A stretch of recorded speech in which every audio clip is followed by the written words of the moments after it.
월간조선은 그동안 한국 현대사를 뒤흔드는 특종을 많이 한 잡지입니다. 특히 역대 정권의 비자금을 추적하는 데는 전문성을 갖고 있습니다. 1980년대에는 박정희 대통령 시절의 막후 실력자이기도 하고 막전으로 나와서는 비서실장 그리고 정보부장을 역임을 했던 이후락 미스터리라는 기사를 통해서 이후락이 관리하던 스위스 비밀 계좌, 스위스 은행의 비밀 계좌도 밝혀낸 잡지입니다. 그리고 전두환, 노태우, 김영삼, 김대중 역대 정권 대통령의 비자금 보도를 꾸준하게 해왔고 결정적으로는 2002년에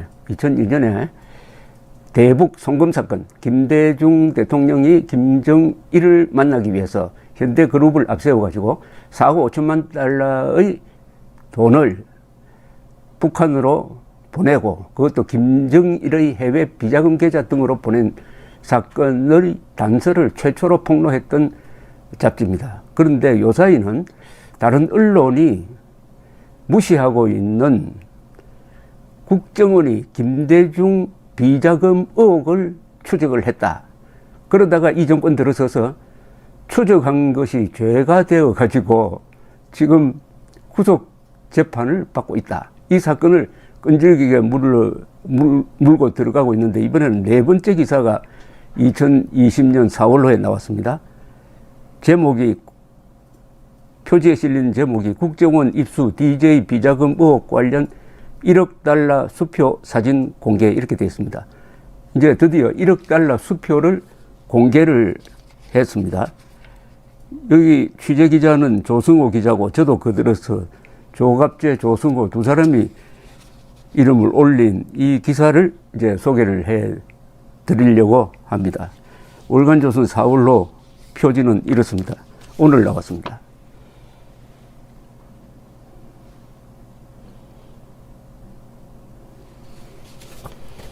상당히 분량이 좀 있는 기사입니다. 전격 공개, 국정원 입수, DJ 비자금 의혹 관련 1억 달러 수표 사진입니다. 이것이 DJ 비자금 조사 착수의 결정적 단서였다라는 부제가 붙어 있습니다.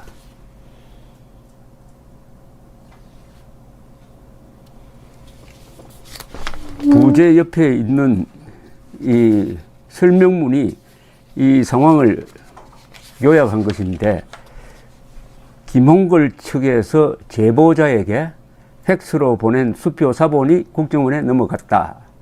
비자금 관련 1억 달러 수표는 가장 확실한 물증이고 전례가 없는 액수다. 자금 탈바꿈이 여러 번 되어 추적이 불가능하다. 자금 운용에 관계했다는 사람이 이렇게 이야기를 했다는 겁니다. 1억 달러를 중국 사업에 투자하여 그 수익금을 북한으로 보내는 구조이다. 검찰과 법원은 비자금 실체 확인 없이 이를 추적한 국정원 간부들을 감옥에 보냈다.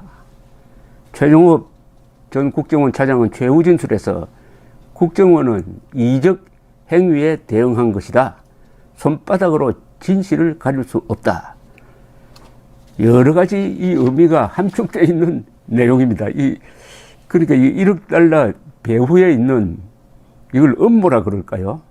은폐기도라 그럴까요? 하여튼 이게 보통 사안이 아닙니다. 이 1억 달러로 설명될 수 있는 게 여러 가지가 있습니다. 첫째, 이 비자금 취재는 매우 어렵습니다. 특히 대통령의 비자금 취재는 거의 불가능합니다. 왜냐하면 권력의 힘으로 꽁꽁 묻어 놓기 때문에 그것을 파헤치는 게 어려워요.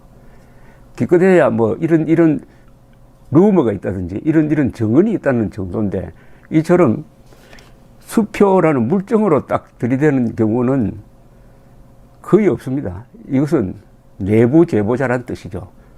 내부 제보자입니다. 그리고 제 기억으로는 1995년에 박계동 의원이 노태우 전 대통령 비자금 계좌를 폭로한 것이 가장 가깝게 간 폭로였습니다. 이 수표가 나왔습니다. 그러니까 이 수표가 가짜냐 진짜냐 이게 문제죠. 월간조선은 이게 가짜일 가능성은 상당히 낮아 보인다. 그럼 진짜라는 겁니다. 이게 진짜면 어떻게 되느냐? 진짜라면 어떻게 되느냐, 그죠? 진짜일 가능성이 많은데 진짜라면 어떻게 되느냐? 진짜라면 1억 달러가 문제가 아니라 1억 달러를 출금한 계좌에는 더 많은 돈이 들어있을 것이다. 이 내부 제보자의 이야기는 서부에 6억 5천만, 동부에 7억, 합쳐서 13억 5천만 달러가 있다. 그 개연성을 높여주는 거죠. 그 다음에 이 1억 달러가 국정원 안테나에 잡힌 것은 중국을 거쳐서 북한으로 들어가는 구조였다. 그럼 이거 이적행위가 됩니다. 그것을 차단하기 위해서 조사를 착수를 했다. 그 다음에 문재인 정권이 들어서고 나서 조사에 착수했다가 여러 가지 정치적 고려를 해가지고 2012년부터는 한 2년 동안 조사하다가 묻어버린 사건인데 이걸 다시 캐내가지고 왜 김대중 비자금을 국정원이 조사했느냐 해가지고 그걸 문제 삼아가지고 조사를 해보았는데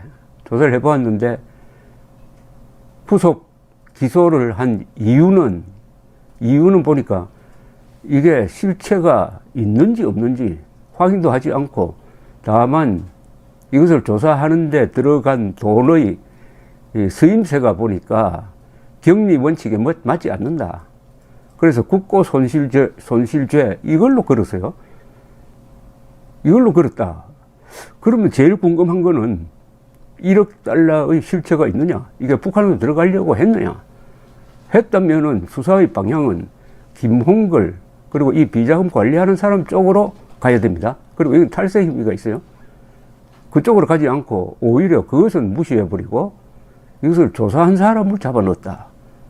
조사한 사람으로서 잡혀 들어간 사람은 보통 사람이 아니고 국정원에서 해외 공작으로서 가장 유명한 거의 신화적 존재인 최종업 전 해외 담당 차장 그리고 엘리트로 알려져 있는 김승연 대북 국장이 구속이 돼가지고 지금 항소심에서도 징역 1년 6월 2년 이렇게 받아가지고 대법원 판결을 기다리고 있습니다.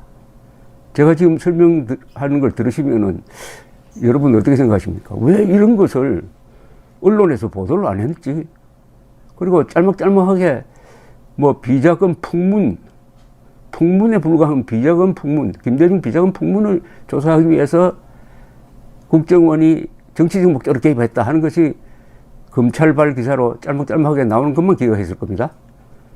이런 엄청난 의미가 있구나. 그리고 야당도 여기에 대해서 전혀 무관심한 가운데 월간조선이 이런 기사를 내어 놓았습니다. 우선 여러분들이 궁금하게 생각하실 것이 수표니까 수표를 보여드리겠습니다.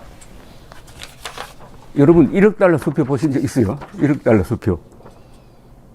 US뱅크, 미국에 있는 US뱅크에서 발행한 겁니다. 1억 달러 수표. US 영어로 해놓고 1 뒤로 하나, 둘, 셋, 넷, 다섯, 여섯, 일곱, 여덟, 아홉, 열 센트까지 하니까 공이 10개가 붙었습니다. US뱅크 100 million dollars and 00 cents 이렇게 되어 있습니다. 여기 편지 봉투 가로로 놓은 것 같습니다.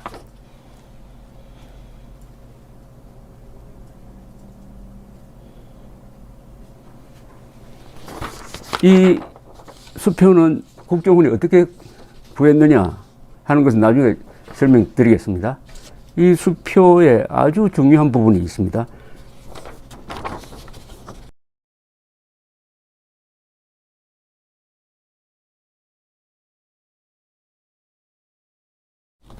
아주 작은 글씨로 아마 이 화면으로는 잘 보이지 않을 수가 있습니다. 09 12 30 03 13 P 키스트 969 6370 이렇게 써져 있습니다.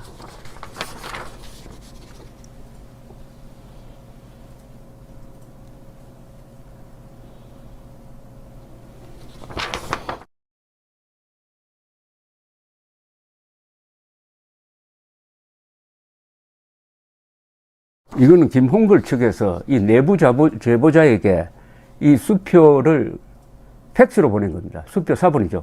팩스로 보낸 건데, 팩스로 보내면은 그 위에 팩스를 보낸 시간, 보낸 곳, 그리고 팩스 번호가 뜨잖아요. 바로 그게 여기 적혀 있습니다. 국정원에서는 이 수표를 입수하고 이걸 매우 중요시 했습니다. 왜냐하면은 이 수표가 조작된 게 아니고 가짜가 아니고 누가 언제 어디로 보낸 것이 여기 딱 적혀 있습니다. 이게 있으므로 국정원은 전화번호 이걸 조사를 해가지고 이 수표 4번을 보낸 곳이 김홍걸 씨와 관련이 있는 사무실에서 보냈다 하는 것을 확인해서 더욱더 내부 제보자의 제보에 신뢰성을 두고 조사를 했다는 겁니다.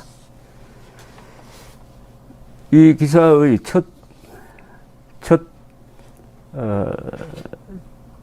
한 장 정도를 제가 읽어드리겠습니다. 월간조선은 지난 3월호에서 미국 내 김대중 비자금 의혹의 결정적 물증이 될 만한 US뱅크 발행 1억 달러 수표 4번의 존재를 확인하였다고 보도하였다. 고 김대중 전 대통령의 셋째 아들 홍걸 씨가 실소유주로 있는 비자금 계좌에서 발행되었다는 내부 제보자의 주장이 있었는데, 이 수표 4번은 국정원에 입수되어서 조사의 단초가 되었던 것이다. 이번 국정원이 입수한 수표 4번을 확보해가지고 이를 사진으로 공개한다. 이 4번이 가짜가 아니라면 김대중 비자금은 미국에 실제하는 것이 된다. 그 후폭풍은 상상하기 어렵다. 김대중 비자금 의혹을 추적하였던 국정원 관계자들은 한결같이 1억 달러 수표는 김대중 비자금 계좌에서 나온 것이 맞다고 자신한다. 대통령의 비자금은 가장 취재하기 어려운 부분이다. 그런 점에서 2010년 국정원이 입수하였던 1억 달러 수표는 김대중 비자금의 실체에 가장 가까이 다가간 증거물이라고 할 것이다. 지난 3월로에서 월간조선은 이 수표의 존재를 밝히고 비자금 실소유자로 지목된 김홍걸 씨와 관리자의 한 사람으로 지목된 전성식 씨에게 반론을 요청했다. 두 사람의 반론에서 특이한 것은 1억 달러 수표가 가짜라는 식의 구체적 반박이 없었다는 점이다. 1억 달러 수표가 가짜일 가능성은 매우 낮아 보인다. 이게 진짜라면은 제보자 테리 서즈키 씨가 주장하였듯이 김대중 비자금이 미국 서부에 6억 5천만 달러, 동부에 7억 달러가 있을 개연성도 높아진다. 1억 달러는 무시하기에는 너무 큰 액수이다. 조선과 은닉에 따른 탈세나 뇌물 등 위법 문제가 있다. 더구나 이 돈이 중국을 경유 평양으로 들어가게 되어 있었다면 국가 반역의 혐의까지 더해진다. 1억 달러 수표 4번을 손에 넣었으니 국정원이 이 비자금을 확인하기 위한 조사를 시작한 것은 당연한 직무이고 북한 유입의 위험성을 알고도 하지 않았다면 직무유기로 형사처벌 받아야 마땅했을 것이다. 그런데 문재인 정권의 검찰과 법원은 비자금의 실체 확인 노력은 하지 않고 조사하였던 국정원의 베테랑 요원들을 구속, 실형을 살리고 있다. 재판부는 비자금의 실체 여부에는 관심이 없고 예상 집행의 위법 여부만 따지겠다는 태도였다. 그런 방향의 수사와 재판이므로 1억 달러 수표 4번은 법정에 증거물로 제출되지도 않았다. 먼저 국정원이 1억 달러 수표를 확인해간 과정을 살펴본다. 자, 이제 1억 달러가 초점이 됩니다.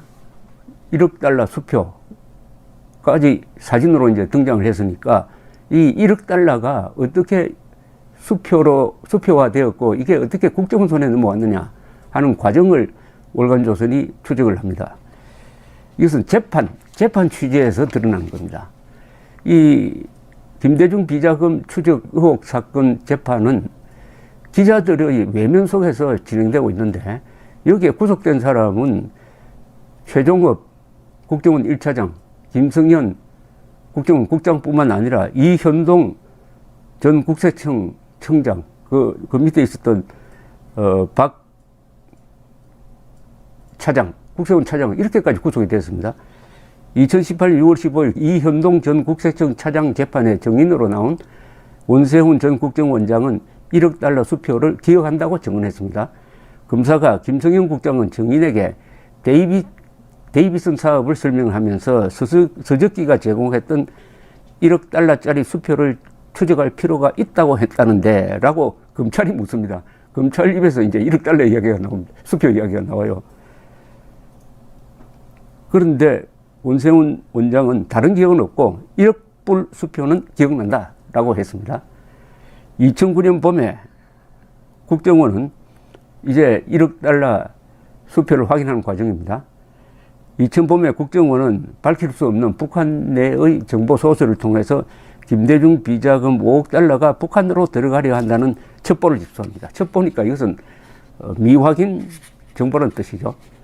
국정원은 5억 달러라는 수치에 주목했습니다. 이 정도 액수는 김대중 비자금, 국내 비자금만으로는 안 될 것이다. 해외 비자금의 가능성을 의심을 했다는 거죠.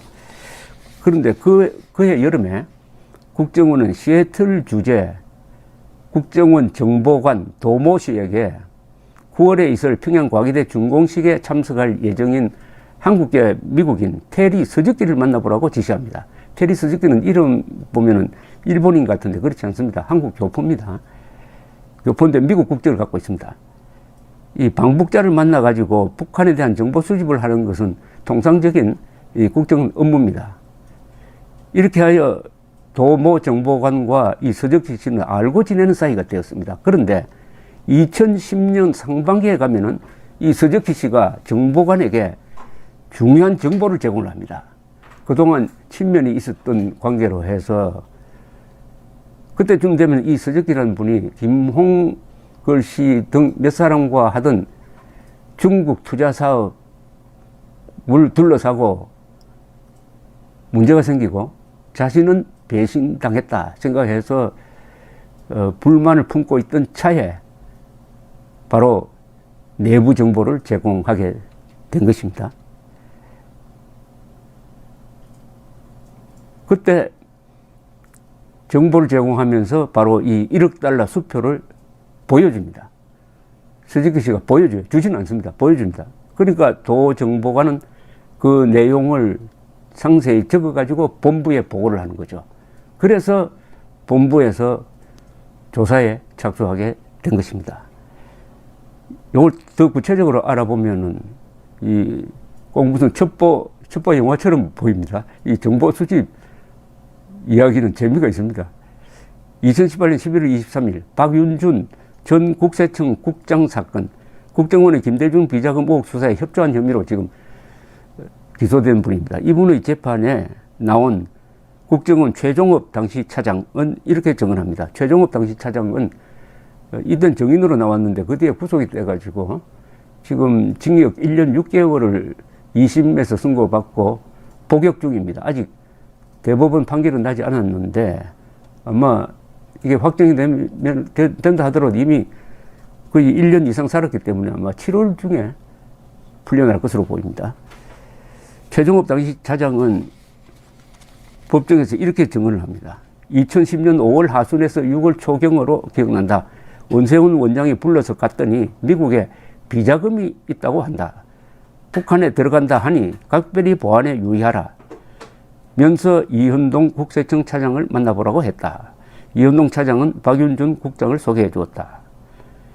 이날 변호인 반대신문에서 최종업 증인은 김대중 비자금 수사는 대북 관련성이 있어서 국정원의 직무 범위라고 강력하게 주장을 합니다. 이 말은 뭐냐면 이게 정치적 의도로 한 게 아니고 북한으로 들어간다고 하니까 이건 국정원이 할 수밖에 없었다. 그런데 검찰과 법원은 왜 김대중 정치인, 김대중 비자금을 조사를 했느냐. 여기에 무게를 두고 추궁을 해왔습니다. 최종업 씨는 이렇게 이야기를 합니다. DJ 비자금이 있다는 것은 이미 2009년 베이징에서 들어온 첩보에다가 2010년 5월 시애틀 정보관이 배신당한 사람으로부터 폭로성 제보를 받아 보고한 것 같다. 원장이 보니 일부가 북한에 평양에 들어간다. 그럼 내가 원장이라도 용납할 수 없다. 그런 입장에서 내가 원장으로부터 지시를 받았다. 이 첩보는 신뢰도가 가장 높았고 신뢰성의 확인을 위하여 시애틀 정보관에게 물증을 확보하라고 지시를 했다. 자, 이제 여기서 핵심적인 인물이 등장합니다. 도모 시애틀 주재 국정원 정보관입니다. 이 이야기를 보면은 도모 시애틀 주재 국정원 정보관은 1억 달러 수표 사본 내용을 적어서 본부에 보고한 사람인데 그와 관련해 가지고 또 한 사람의 증인이 법정에 나왔습니다. 2018년 6월 4일 이현동 전 국세청장 공판에 김대중 비자금 의혹을 조사한 김석규 전 국정원 방첩국장이 증인으로 나왔어요. 이렇게 증언합니다. 해외 정보관 도모모의 전문으로 테리 서적기가 입국하려 한다는 정보가 들어왔다. 차장이 저를 불러 가보니 테리 서적기가 한국에 가게 될 경우 신변에 위협을 느끼는 것 같다. 만나서 안정시켜 주라고 했다. 차장의 지시를 받고 테리 서적기를 만나 인터컨티넨탈 호텔 일식집에서 밥을 먹이기도 하고 혹시 위험하면 나한테 연락하라. 급하면 관할 파출소에 연락해서 신변보호 요청을 하겠다고 하면서 제 휴대폰 전화를 서적기에게 준 적이 있다. 이 일은 2010년 12월의 일인데 이때 국정원이 서적기 씨로부터 한국으로 온 서적기 씨로부터 1억 달러 수표 4번 아까 보여드린 4번을 받고 그 다음에 김홍걸과 전성식 씨에게 보낸 내용 증명 등 관계 자료를 제공받았다고 합니다. 그러니까 이때 비로소 수표 4번을 국정원이 입수를 하게 됩니다. 그게 2010년 12월 말이었습니다. 자, 이 사건의 출발은 도모정보관이 올린 보고서입니다. 그런데 그 요지도 법정에서 공개가 되었습니다. 언론이 이렇게 무심합니다. 언론이 이 사건을 끈질기게 취재를 했더라면 이미 아마 도하 신문 방송에 이 사건으로 덮였을 겁니다. 근데 어마어마한 진술을 하는데도 기자가 참여하지 않으니까 보도가 안 되었습니다. 그래서 제가 지금 여러분들에게 이야기하는 걸 아마 처음 들으신 분들이 대부분일 겁니다. 그 내용이 충격적입니다. 그러니까 이 1억 달러 수표는 국정원이 2년 동안 조사를 하다가 이건 정치적 폭발력이 있다 해가지고 일단 묻어버린 겁니다. 그동안에 2017년까지 묻혀있는 사건인데 2017년에 문재인 정권이 들어서면서 이른바 적폐 차원의 조사를 한다고 이 국정원을 뒤지다가 보니까 이 사건이 발각이 아니라 발견이 되었는데 이걸 형사사건으로 다루는 바람에 1억 달러 수표도 햇빛을 보게 되었다. 아주 아이러니입니다. 2018년 12월 12일 박윤준 전 국세청 차장 재판 때 증인으로 나온 이유환 국정원 처장에게 변호인이 이렇게 물었습니다. 2010년 상반기에 증인이 최종업 차장에게 시애틀 정보관에 영사관에 파견된 도모 정보관이 한국계 미국인 테리 서적기한테 들은 전문 3장을 정리 보고한 적이 있죠. 미국 내 비자금이 서부에 6억 5천만, 동부에 7억, 서부는 한스 루이가 관리한다. 서부 비자금은 전성식, 한스 루이, 이모모 등이 함께 승인해야 출금이 가능하다. 그중 1억 달러가 미국 페이퍼 컴퍼니, 즉 김대중 3남 김홍걸이 운영하는 회사 및 중국에 있는 3개 회사를 순차로 거쳐 북한 평양과기대에 송금되려 한다는 거였죠. 첩보 내용에는 평양과기대 전성식 씨가 이희호 여사에게 과기대에 기부할 걸 건의하였다. 재미교포 김진경 씨가 평양과기대 총장인데 이분도 관련되어 있다. 그런 내용도 있었나요? 이유환 처장은 있었던 것 같다고 했습니다. 말하자면 그런 보고를 받아서 정리를 한 사람입니다. 이유환 처장은. 전성식 씨가 미국 내 비자금 총괄자였나요? 이 처장은 첩보에 따르면 그렇다라고 답을 했습니다. 박윤준 변호인은 이렇게 또 묻습니다. 최종업은 테리 서적기 사건, 최종업 구속된 1차장입니다. 서적기 사건은 김홍걸 전성식과 관련된 것이고 국세청이 활용한 해외 정보원은 김홍업과 관련된 것이어서 다르긴 하지만 첩보가 동부, 서부에 합계 13억 달러의 DJ 비자금이 존재하고 그중 일부가 북한으로 유입되려 한다는 내용이므로 진위 확인을 위해서는 비자금이 조성되어 있는지를 조사할 필요성이 있었다.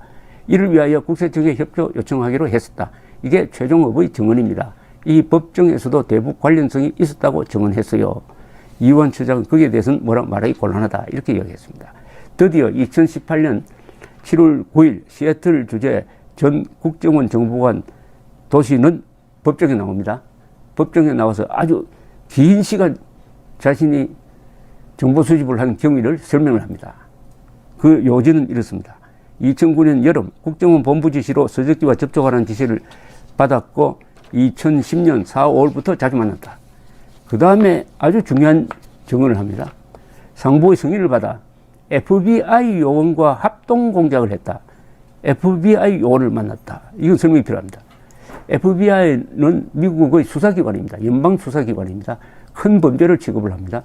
그리고 특히 중요하게 생각하는 것이 미국의 국가 안보를 해치는 범죄, 그러니까 대테러라든지 간첩 잡는데 주무부서입니다. 그 주무부서가 한국의 정보기관과 같이 이 김대중 비자금 의혹을 조사했다는 것은 상당한 의미가 있습니다.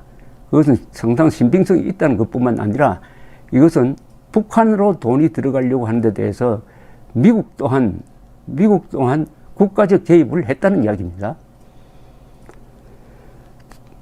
도 정보관의 증언은 이렇게 계속됩니다. 첩보 제공자 테리 서적기는 한국인인데 김홍걸의 1억 달러 투자 관련 사업에 참여하였다가 이게 중단되어 손해를 본 사람으로서 김대중 비자금의 관리 상태를 잘 알고 김홍걸 관련 1억 달러 수표 사본을 국정원에 제공했다. 1억 달러 사업은 김진경이 중도에 포기하는 바람에 중단되었다. 서적기는 몇백만 달러의 손해를 보았다면서 배신감을 느껴 폭로를 결심하였다. 서적기는 김홍걸과 김진경이 추진한 사업에 관여하여 비자금 관리 상황을 잘 아는 인물이었다. 4명이 공동 서명자로 비자금을 관리한다고 했다. 이모, 한서, 루이, 전성식, 이모모 등 중국에 있는 회사를 통하여 평양 과기대로 들어가는 투자 진행 상황을 들었다. 김홍걸이 보여주었고 전성식이 팩스로 보내주었다고 이분이 주장하는 그 1억 달러의 수표 사본도 보았다. 그런데 김진경이 잘못되면 김대중 비자금 관련 국회 청문회가 있을 수 있다는 이야기를 하면서 사업을 포기하여 서적기는 손해를 보았다. 최종업 차장은 국가에 충성하는 분이고 수시로 김정일의 목을 따야 한다고 말하는 대북 공작엔 자타가 공인하는 최고 인물이다. 명예를 먹고 사는 사람이다. 이렇게 아주 좋은 평을 했습니다. 이번 이 사건 재판에서 보면은 최종업, 김승현 이런 분들은 아주 깨끗한 인물입니다. 여기 여러 공작 건물 어디에 썼느냐 하는 돈 이야기가 많이 나오는데 이 사람들이 그 돈을 만지면서 in my pocket, 그러니까 사적 용도로 횡령한 게 전혀 나오지 않았습니다. 그런 점에서 아주 깨끗한 음지의 전사였다 하는 것을 알 수가 있었습니다. 자, 이렇게 해서 사업 중단에 따른 손해배상을 받지 못한 테리 서적기 씨가 변호사를 통하여 2010년 10월에 김홍걸과 전성식 씨 앞으로 보낸 내용 증명이 아주 자세히 이 사건의 전말을 이야기하고 있습니다. 이 자세한 내용 증명도 국정원에 입수되고 여기에 1억 달러 수표가 입수가 되고 하니까 이 1억 달러 수표는 단순히 종이 쪼가리 하나가 아니라 일련의 사업 추진 과정과 맞물려 있고 거기에 동업자로 참여했던 사람이 폭로한 것이니까 최종업 씨 판단으로는 최고의 신뢰도를 가지고 있다. 그러면은 당연히 국정원이 조사할 수밖에 없었다. 이렇게 딱 이야기를 하는데 그게 그냥 공허한 메아리처럼 들려가지고 이분은 지금 징역 1년 6개월 선고에 징역 한 1년 한 3개월 살았습니다. 그리고 실무국장 김성현 씨는 징역 2년 선고를 받고 지금 복역 중에 있고 대법원 판결을 기다리고 있습니다. 오늘 이야기는 여기서 일단 끊어야 되겠습니다. 이게 너무 길어지면은 집중도가 그럴 것 같아서 요 다음에는 이 수표를 펴놓고 여기 어떻게 적혀 있고 요 수표가 입수되는 상황에 대해서 자세하게 설명드리겠습니다. 감사합니다.